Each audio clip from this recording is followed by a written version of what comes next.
Hey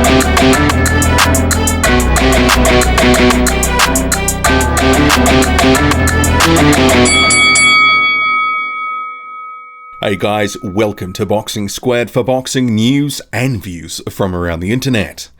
Well, that fight had it all. There was certainly a bit of everything in there. Emphatic knockout victory to Dillian Whyte. You had points taken off. You had a tactical boxing match from Whyte for different rounds, and it devolved into a war in other rounds. It was one of those fights that had a bit of everything, and it was certainly an entertaining watch. And before the stoppage, Derek Chisora was up on two cards, 95-94. Dillian Whyte up on one card, and that's in spite of 2 points deducted to Chisora. A lot of close and even rounds through the fight, and it was a hard one to score. I had Whyte up one round, but certainly there were 3 or 4 rounds I thought, actually, I'll give it to this guy because of this, whatever they've done in the round. But in terms of the fight overall, that delivered. I wasn't sure if it would be as good as the first fight, and maybe it wasn't. It wasn't quite the all-out brawl, but it was just as entertaining for different reasons. Start of the fight, Dillian Whyte caught Derek Chisora with a right hand, counter right hand, and Chisora was hurt, but Whyte didn't jump on him. And after the fight, Dillian Whyte sort of said, he was trying to box with discipline, try to be in control, take his time, and he knew that he had him hurt, but he decided, not to jump on him, that if he let it come, it would come at some point during the fight. And I thought he should have jumped on him in round 1. That would have been a very emphatic way to end it. First round knockout, build the buzz for a potential Anthony Joshua fight. And we'll come to that soon, because Joshua up on the ring apron shortly after the fight with some comments, Whyte firing back, a little bit of an exchange there. But in terms of the fight in general, very fun fight. Whyte started strong. I gave him the first couple of rounds. He was looking pretty good, and it was pretty intense stuff. Whyte was looking for the uppercut. He was landing the counter right at times, hurt Chisora in the first round. But from round 3, that was when the fight really caught fire, just like the first one. It was kind of like round 13. That's when the fight really looked similar to the first fight back in 2016. A lot of action. Chisora really warming into his work, shaking off the early damage that he took from the right hand, throwing more hooks, uppercuts, body shots, and both, they were swinging for the fences. And I gave that round to Chisora. And then the next couple of rounds, very similar sort of stuff. A lot of action, a lot of leather, Chisora chugging forward, Whyte, boxing in spots and bursts, but, taking his time and letting Chisora come to him. And certainly these were some rounds I was giving to Derek Chisora. And Chisora continued to have a bit more success from round 6. And Whyte, at this point in the fight, visibly he was looking like he was gassing. But as it turns out from what he was saying, he was trying to conserve himself. Effectively, he was letting Chisora blow himself out. And actually, from round 7, the pace was slowing. Chisora was slowing down, and Whyte landed a counter right hand in a very good exchange, and there was some decent work from both. And that was another very even round, but I gave it to Whyte. Great ripping body shot, round 8, but Whyte, again, didn't jump on him. But he was being disciplined, not getting dragged into a war, picking his spots, taking his time, and it was evident at this point that Chisora was slowing down. He did land a low blow, and this is where the first point was taken in the fight. And the commentators, and certainly this is what I was thinking as well, I was thinking, don't let this be the thing that the fight hinges on. If it goes to the cards, don't let this point having been taken be the difference. Because at this point, I think after 8 rounds, I had it effectively even, and then you minus the point. It was, but it was hard to score. There was 2 or 3 rounds in those first 8 rounds, very even, very hard to score. Round 9, again, close quarters action. Chisora, he was coming on strong again, but Whyte did look like he was possibly conserving his energy. It was either that or he was just tired. Round 10, both were looking tired. Whyte was landing some decent counter shots. It was another close round.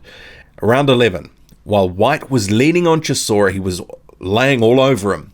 Chisora throws an elbow upward, hits Whyte in the face. Second point is taken.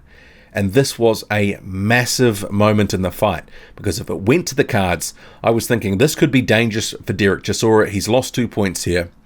But then it all became moot, because later in the round, Dillian Whyte, while they were both throwing left hooks, lands a monster left hook. And Chisora, he's out before he hits the canvas. One of the knockouts of the year. It was emphatic.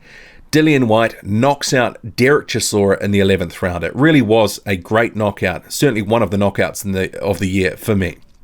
And as I said, at the time of the stoppage, the commentators read out the cards. It was 95-94 on 2 cards for Derek Chisora, and on 1 card, 95-94 for Dillian Whyte. Certainly Whyte, he was stronger in the second part of the fight, and the big difference for me in this fight, and especially in that second half of the fight, was Whyte's conditioning really helped. Chisora, he started strong, he couldn't maintain it. He was slowing down from about the 7th round, and by the end he was looking very fatigued. He was coming forward, but in those latter rounds, he wasn't having as much success in terms of what he was landing. Whyte was catching a lot of the shots on the gloves or just deflecting it, or, he was making Chisora miss. Chisora wasn't having nearly as much success as he was, say, rounds 3, 4, and 5. But conditioning it ultimately proved a big part of the fight because Whyte was able to, 11th round, just out of nowhere, bang, and Chisora, he was done like a dog's dinner. And there was a lot of concern for Derek Chisora at this point because he was down for some time. You can see here, there's a lot of people crowding him, the doctors were in there and all sorts. Eventually he was up, they got him to a stool, and, he was up and about, he was okay.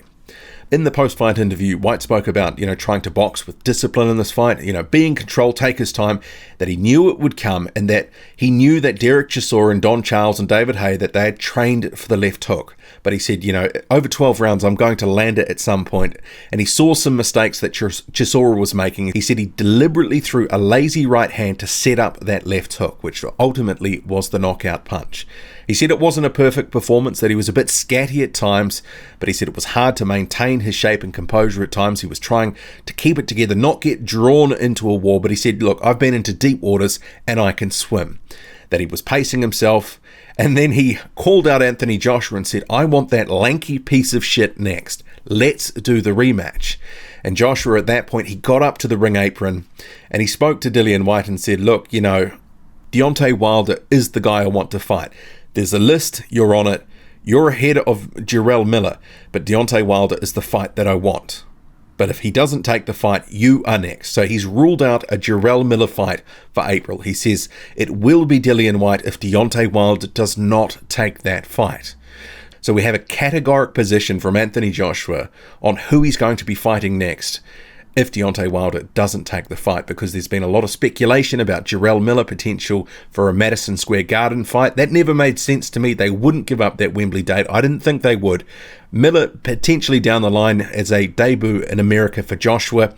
But Whyte and Joshua, I think that fight is looking likely because Deontay Wilder said he's not interested in the Joshua fight, that the rematch with Tyson Fury is all he's focused on.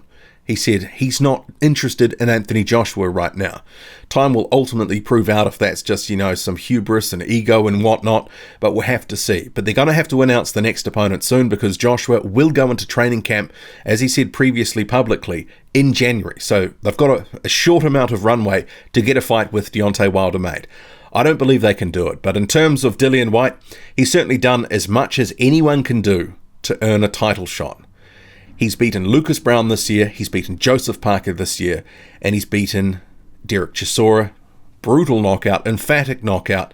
And if it had have gone to points, and if he had scraped home because he was finishing the fight stronger, I think that would have hurt Whyte's cause publicly at least. But, a KO, that can sort of paper over some of the cracks of a performance. It wasn't a perfect performance. It was a measured performance. He was trying to box a bit more. He was more tactical in this fight.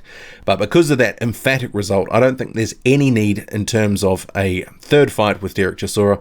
I think we've closed that chapter. And for Derek Chisora, he racks up his 9th loss of his career. He will, hard to say where he'll go next, but potentially Derek Chisora and Jarrell Miller in April on an undercard. Derek Chisora, he will want to collect another payday potentially, and Miller could be there for him. Miller says he wants to beat a Brit. He was talking on the broadcast that he'd like to fight any of these guys who are on the card tonight. So remember, there was also David Price on there, Derek Chisora, Dillian Whyte. He said he wants to beat a Brit badly. So we'll have to see what happens with Derek Chisora. But if he retires, he's had a decent career. He's never shrugged away from a tough fight, and he had another tough fight tonight, but ultimately he couldn't get the job done.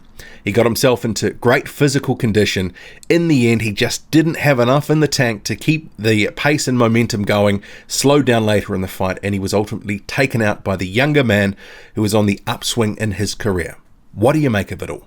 drop a comment loud and often, hit like, hit subscribe, follow me on Twitter, boxing_squared.